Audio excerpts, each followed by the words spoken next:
The wait is over. The insanity has begun. How crazy is Tarkir Dragonstorm? Who put this set together? What's going on? Well, in today's video, we're taking a look, of course, at some of the spoilers from this upcoming set, and we're going to talk about a few cards in particular. What was Wizards of the Coast thinking?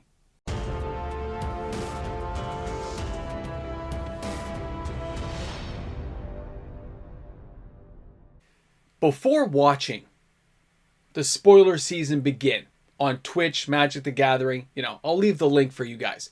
Before watching all that, I was already pretty hyped for Tarkir Dragonstorm, and for a lot of people, including myself, it just became tenfold.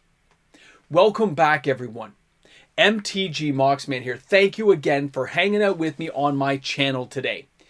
Now, if you went over to TCG Player and you took a look at sold listings just on the 18th, the amount of boxes that started selling after that Twitch stream, it went through the roof.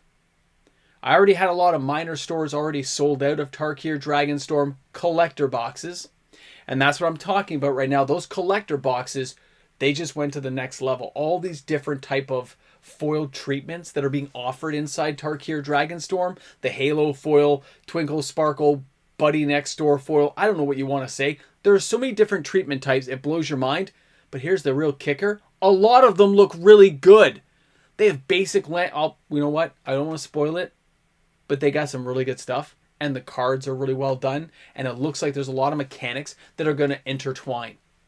I mean, they're not just going to be used in Commander. They're not just going to be used in Modern. They're not just... Every format probably has something that they're going to try to dig into with this set and enjoy themselves. Add in some serialized cards, and before you know it, you got the making of a slam dunk set for Wizards of the Coast. And it's an in-house IP. High fantasy, and that right there had a lot of players already keyed in, and it just, like I said, it got a little bit worse. Now let's take a look at some of these cards, okay? I'm going to jump over here.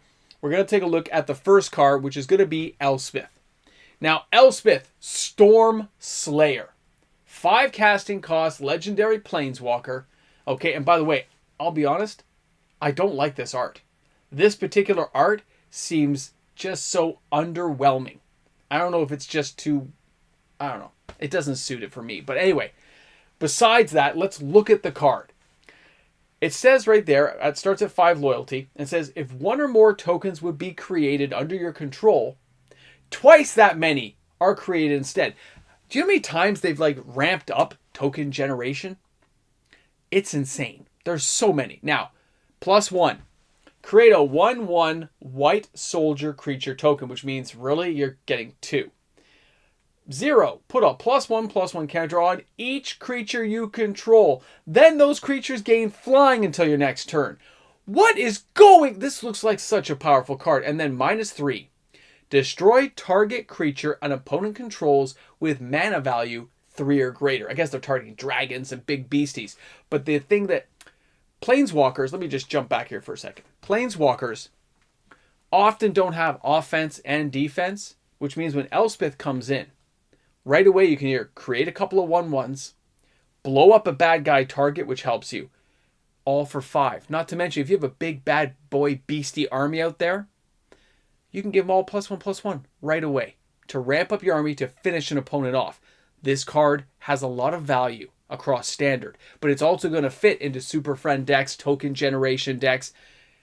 We have a lot going on with this first card, and I think it's going to be a really, really... Well, it's going to be fun. And you know what? That's what Magic is. It should be fun.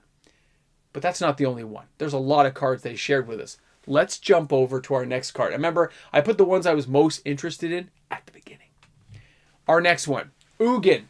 Eye of the Storms.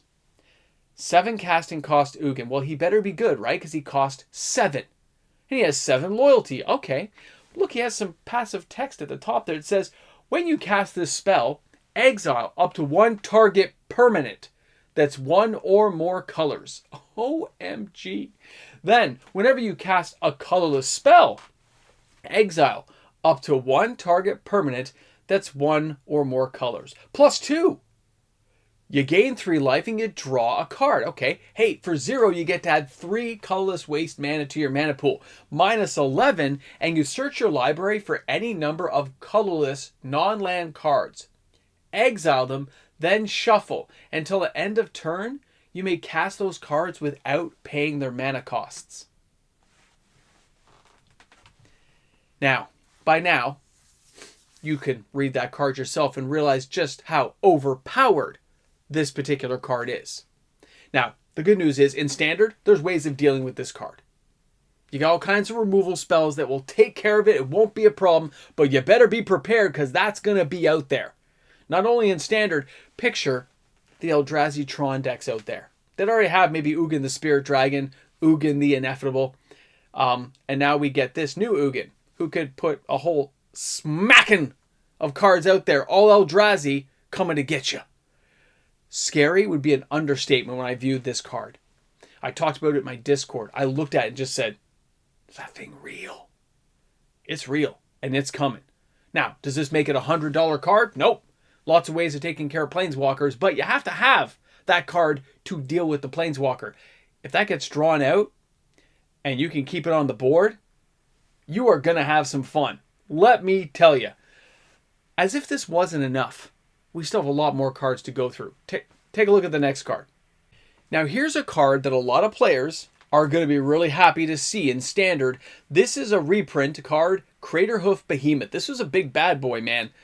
8 casting cost, 5/5 with haste that says, when this creature enters, creatures you control get trample and +X/+X until end of turn, where X is the number of creatures you control. A lot of people are going to be happy to be pulling this card, not spending $40-50. I don't even know what it costs anymore, but it was a very expensive card for a long time. And by the way, that artwork is awesome. But you notice it says beast, eh? Even though that definitely looks like a mammoth, they call it a beast. My Elephant Graveyard wants to use this card. Now, our next card, All Out Assault. 5 casting costs, 1 black, 1 white, 1 red, and 2 other. This enchantment says creatures you control get +1/+1 and have death touch. All right, it's kind of mediocre, right? It's not the worst, not the best, but for 5, Oh wait, there's more text here. When this enchantment enters, if it's your main phase, well, now there's an additional combat phase after this phase, followed by an additional main phase. When you next attack this turn, untap each creature you control. Oh, so you get to attack with them all again? Guys, we have some very feisty cards in this set. We have some big bad boys of comedy, a lot of huge beasties. If anything, this is reminiscent to me of Ikoria. The kind of melding of beasts, the big giant, just huge things you can create. I'm liking what I see, and a lot of you guys are as well. I know because the emails, the comments, the Discord, the private messages, and of course the sales are all pointing in a different direction. And this is still the beginning of spoiler season. How good is it going to get, you say? That's the question. The sales definitely started translating into something huge today. But now it's time to take a look at a few dragons that are going to be in this set. Now the first dragon that I want to share with you guys is Nariv, Heart of the Storm. 4 casting cost for a 4/5 with flying, legendary creature, spirit dragon. Now it has flying, of course, it's a dragon, but it says if a creature you control that entered this turn would deal damage, it deals twice that much damage instead. Guys, this thing is a beast of a card. Understand what it's going to do. Because if somebody can get something with haste out and make all your creatures have haste, it's going to mess people up. Because anything you cast that has haste that turn is going to roll people over. And it's funny, I think there's some cards that give haste in this set. But that's not the only dragon. Another big bad boy I want to share with you is Urini. And this is the Song Unending. Yeah, this thing's huge. It's a 10 casting cost. It cost 8 to get this thing out.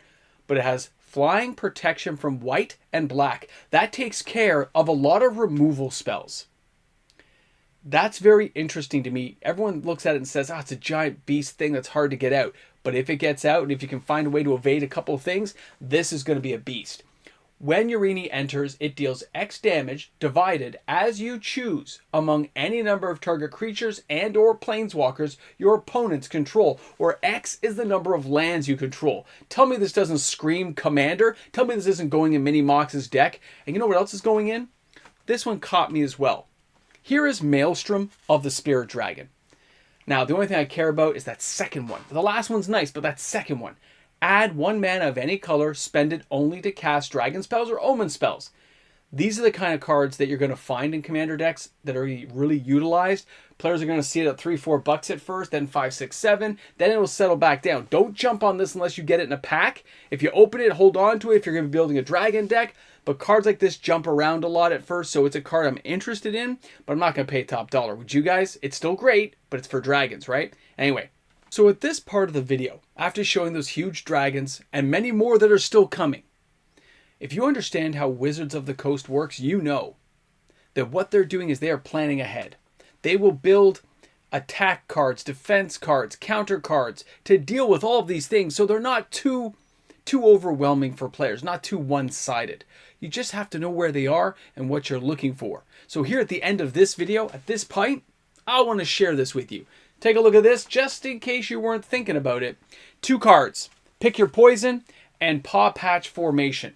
Pick Your Poison is a single casting cost sorcery that says choose 1.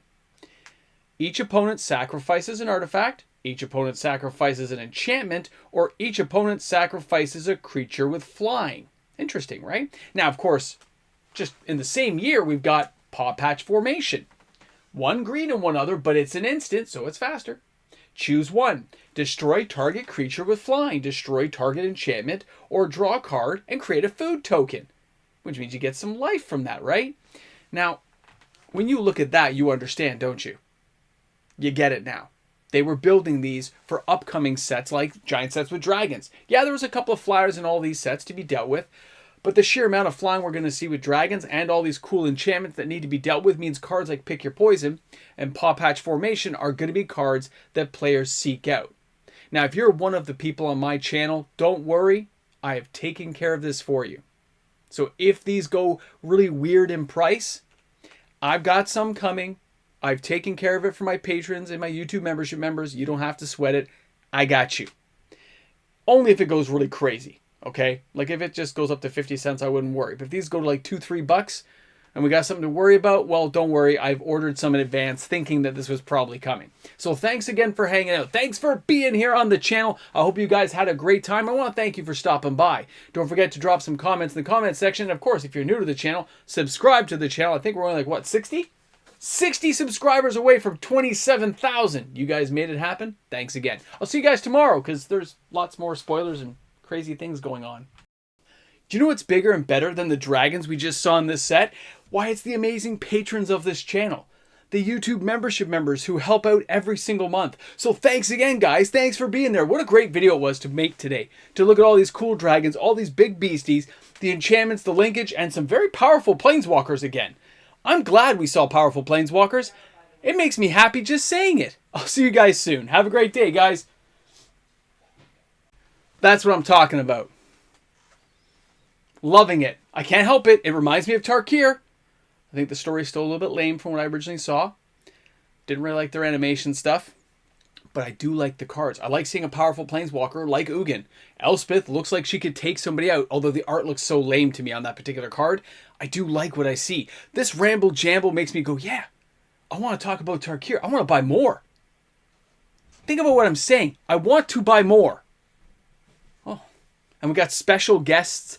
I knew it'd be a special guest for the fetch lands. I knew it. I called that out. I'm like, they won't make it a regular thing, but they'll make it a special guest. They'll put it in there. And they gave us some big dragons. We got a lot going on.